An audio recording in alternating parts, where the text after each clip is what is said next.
কালকেই তোমাদের সাথে এই শালুক ফুলের বড়া শেয়ার করেছিলাম।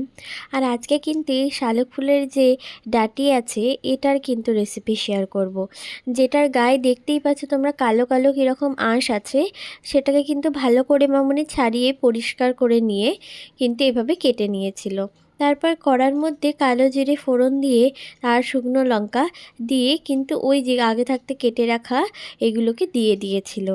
এইটা থেকে কিন্তু প্রচণ্ড পরিমাণে জল বেরোয়, যেটাকে কিন্তু অনেকক্ষণ ধরে প্রায় নেড়ে নেড়ে মারতে হয়। এর মধ্যে তাড়াতাড়ি জলটা বেরিয়ে যাওয়ার জন্য নুন দিয়ে দিয়েছিল আর সামান্য পরিমাণে হলুদ দিয়ে দিয়েছিল।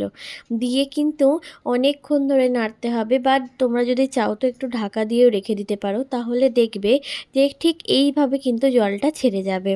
এই জলটাকে কষে কষে অনেকক্ষণ ধরে প্রায় মেরে নিতে হয়।